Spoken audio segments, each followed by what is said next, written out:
Picture this. You wake up in the morning, your bedroom is serene and uncluttered. You walk into your kitchen and everything you need is within reach. And as you sit down with your cup of coffee, you feel an overwhelming sense of peace and clarity. Sounds like a dream, right? Well, it's not just a fantasy, it's the power of minimalization.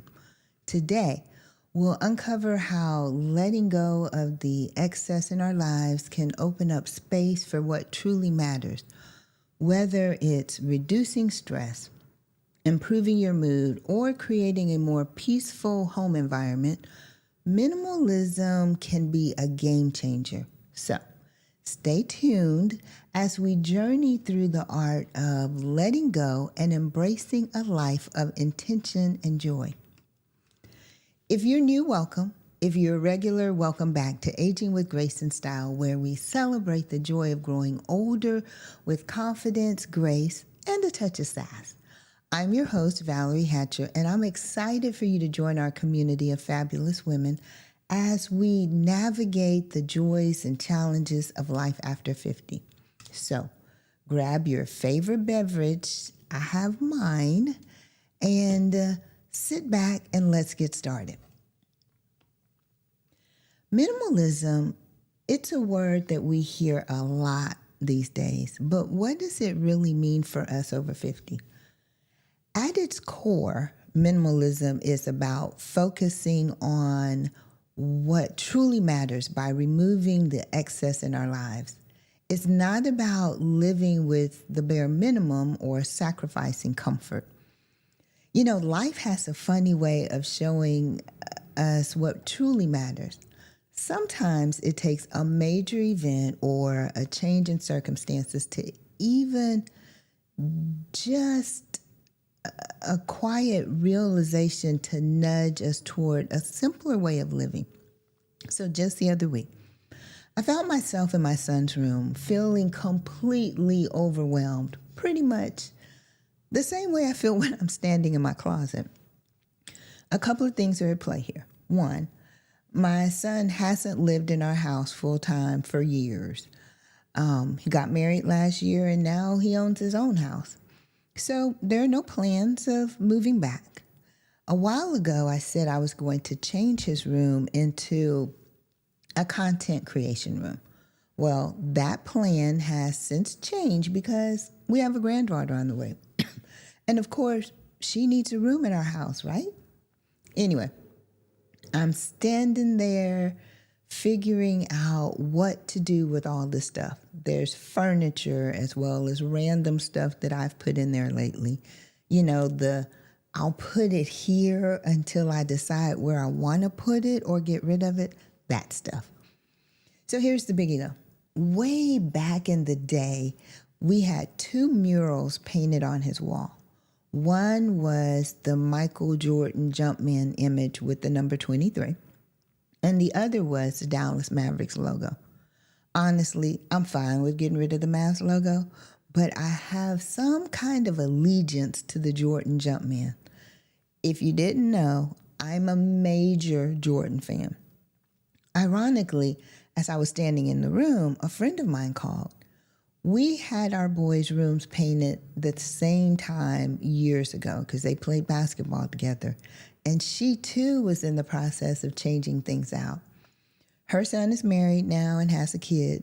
So we decided that we'll take pictures and paint the room and just move on. Because as we were talking, we thought, why do we care more about these murals than the boys do? This is a prime example of needing to let go. Now, no, I haven't made a dent in the room, but I'm about to. Letting go is not really easy, especially when it comes to possessions, memories, and even people. It's an emotional journey that requires courage and resilience. We often attach sentimental value to our belongings, making it hard to part with them. And it's not just about the things. Sometimes we need to let go of relationships or commitments that no longer serve us. Think of it this way. Minimalism, it isn't a destination, it's a journey. It's about constantly evaluating what you have and asking yourself, does this item bring me joy? Do I use it regularly? Does it serve a purpose in my life? And if the answer is no, then it might be time to let it go. Minimalism is not about deprivation. It's about creating space. Space for your passions, your relationships, and your personal growth. It's about designing a life that feels intentional, meaningful, and fulfilling. So we've talked about what minimalism is and what it isn't. Now let's talk about the benefits of embracing minimalism after 50. And trust me, there are some. First and foremost, decluttering your physical space can have a profound impact on your mental and emotional well-being. There was a study that was published in the Journal of Environmental Psychology that found that people who live in cluttered homes are more likely to experience stress, anxiety, and depression. Physical clutter can also take a toll on your bodies. Moving heavy boxes, bending over to pick up items, and navigating around piles of stuff can lead to aches, pains, and even injuries. By simplifying your living space, you can reduce the physical strain on your body and create a more comfortable and inviting home. And let's not forget about mental minimalism. Letting go of worries, regrets, and grudges can be just as important as decluttering your physical space. Holding on to negative emotions can weigh you down and prevent you from fully enjoying the present moment. I found it helpful to think about letting go not as a loss, but as making space for new experiences and opportunities. It really shifts the mindset from deprivation to possibility. And you know what? Once I started letting go of things, I felt this incredible sense of freedom. I had more time and more energy and less stress. I actually really started this whole letting go thing this past spring when I remodeled downstairs. I had to pack up the kitchen, the dining room, the living room, and the master bath. I used this as an opportunity to declutter. It's amazing how it can snowball. I started questioning whether I really needed all those kitchen gadgets, the collection of water bottles that I had, or if I was actually going to read all those books that I had been hoarding. Now, I know this process can feel overwhelming, especially when you think about decluttering your entire life, especially if you've accumulated decades of belongings. But remember, as I said before, minimalism is a journey, it's not a race. So you want to start small. Don't try to tackle your whole house at once. Pick one room, like, say, the bathroom or the kitchen, or one drawer or one shelf, and begin there. Decide whether you want to keep, donate, recycle, or toss. Don't overwhelm yourself.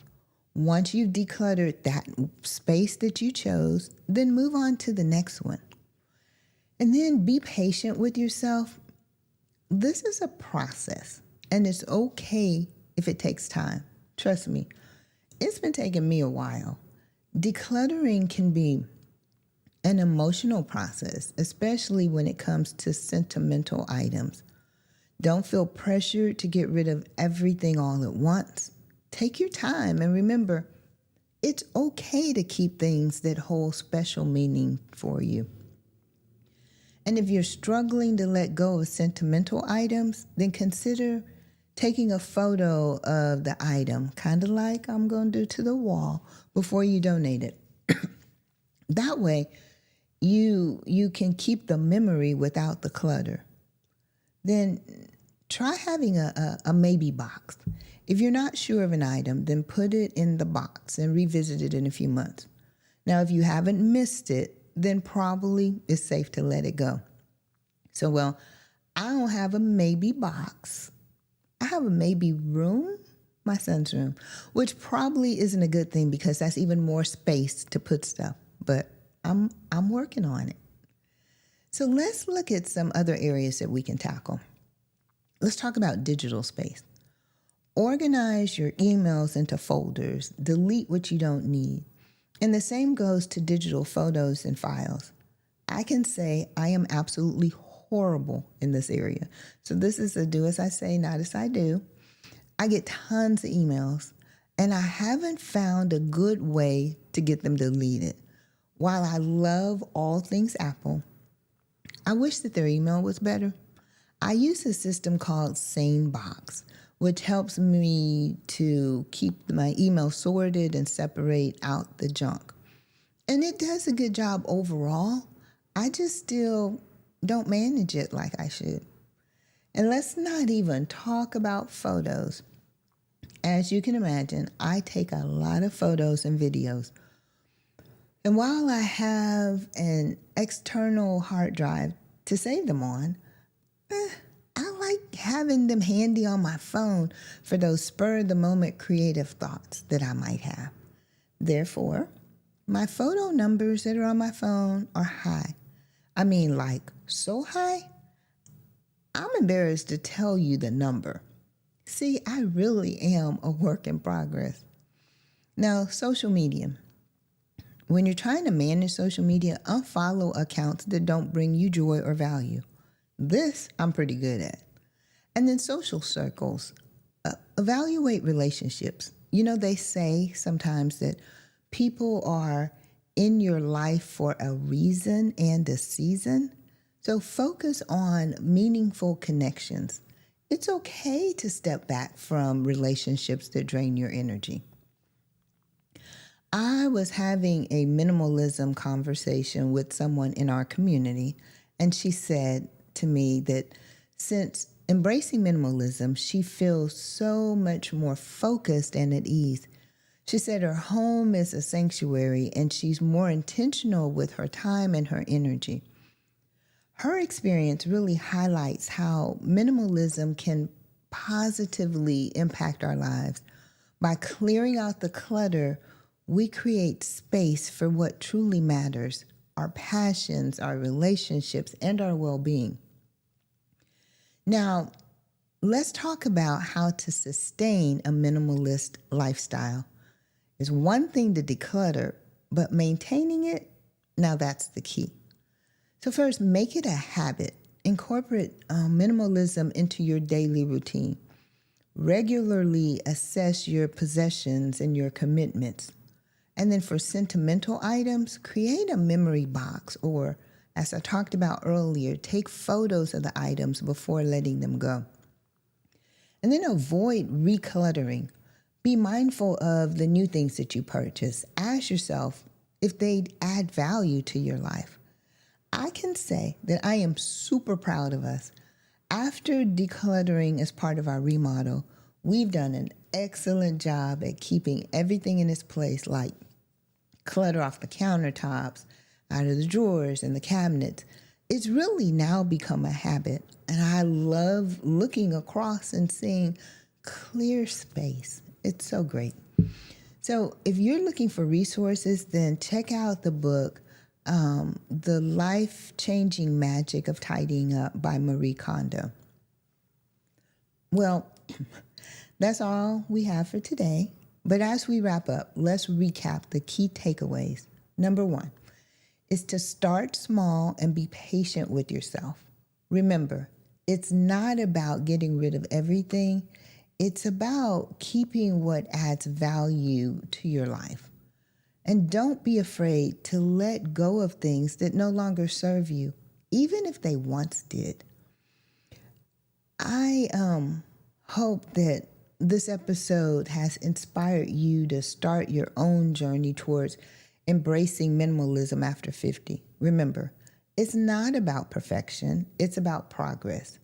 Every small step that you take towards simplifying your life, it's a step towards greater freedom, joy, and a peace of mind.